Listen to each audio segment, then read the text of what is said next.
Okay. Topic speech summary, a small brief piece of history from a long involved historical mountain. Our manual you are working on, project number 5 from the Storytelling Advanced Communication series. The objective of the speech are to understand the purpose of stories about historical events or people, and to use storytelling skills to tell a story of historical value.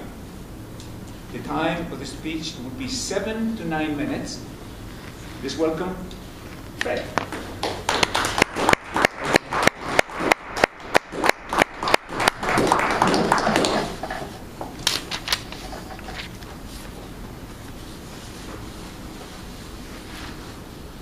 There exists a mountain, the loftiest and fiercest in the land.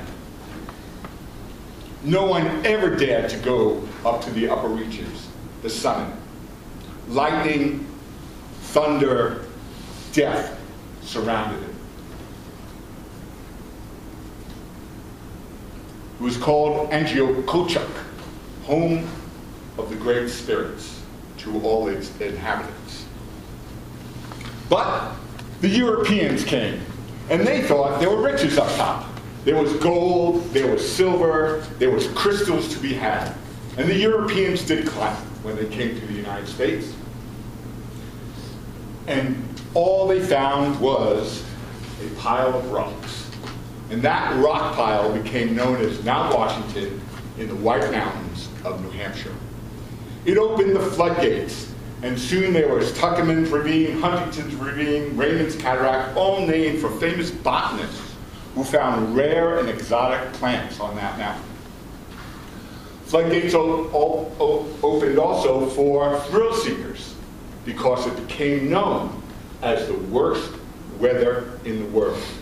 There was a weather observatory up there since 1870, and the winds were recorded at 231 miles per hour in April of 1935, higher than anything except a cyclone and a tornado. 3 weather fronts come in there out of that mountain and hit it head on and cause incredible winds, incredible cold. It's also famous for something else. 135 people have died on that mountain since 1850. They died because of falls, because of crashes, because of avalanches, and what was known as exposure and exhaustion. What we know today as hypothermia. My friend Damon was not going to be one of those people. He came to Vermont to visit me, and we decided to do this presidential traverse of all the mountains in the range, Mount Washington being the highest, in the dead of winter.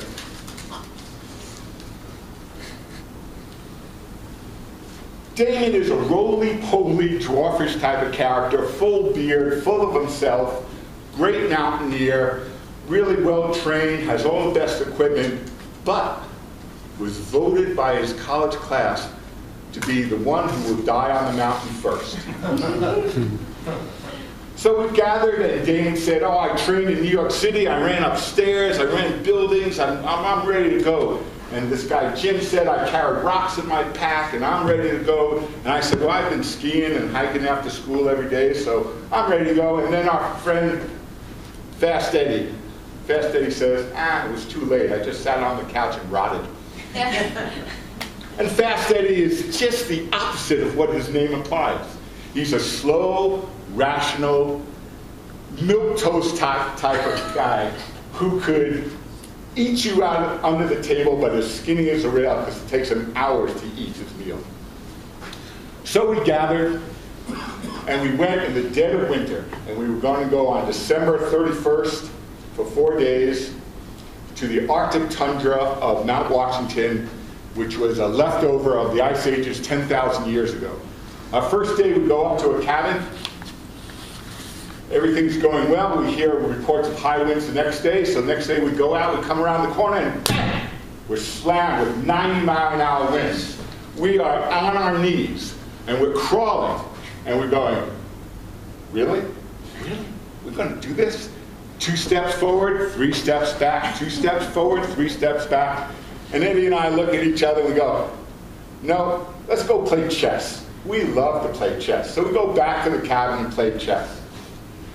And that night we read some articles about hypothermia, where you give them food and water, and then if you need to get the person to safety, you stand behind them and berate them to no end and call them all sorts of names.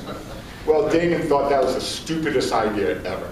So we ignored it and just went on our way. And the next day was more of the same, so we decided to hike out. We drove around, we skied into a campsite, we set up our tents, and the next day we're doing Mount Washington. We go up, and it's a foggy day. We start in darkness by headlamps, and we stay, after hours, we go up. We should be near this shelter, Lake of the Clouds shelter. I know it's somewhere around here. Can't see a thing. We're an envelope in a cloud, and all of a sudden, oh my God, it's like from here to you. There's the shelter. Closes back up again. Whoa. And we're in the crumholes, the crooked, gnarly wood above the tree line. And now we keep going. And we say, how are we going to find our way? David, there's cairns, large rock cairns, that we go from one to the other, and we go slinky out and slinky back, slinky out, slinky back. And we do this for a few hours, and we get above the weather. The winds are going over us, and we're seeing undercast, and the only thing up there is the summit of Mount Washington. Whoa, we are golden. And we run up to the summit, we hide behind a building, and we eat and drink, and everything's great. Our crampons are working good, our ice axes are great. We look over to Damon, and he looks a little peaked. So we start down, and then Damon says, I'll be okay. Just let me rest a minute. I'll be going.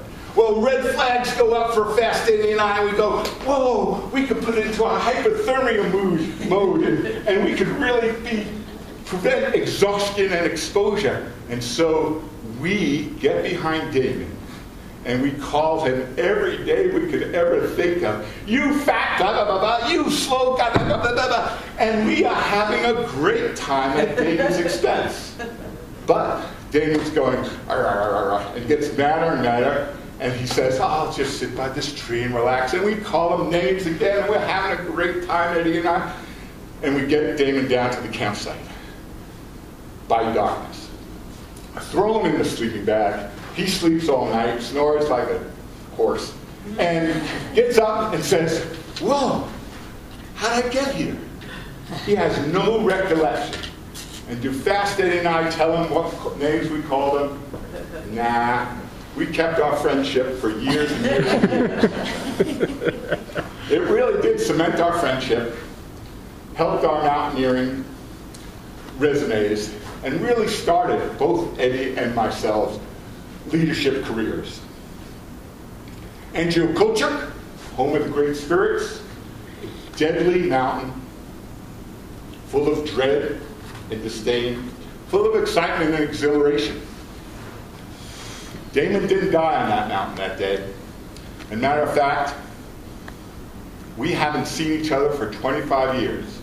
But thanks to the internet and Scrabble with friends, we have now reconnected.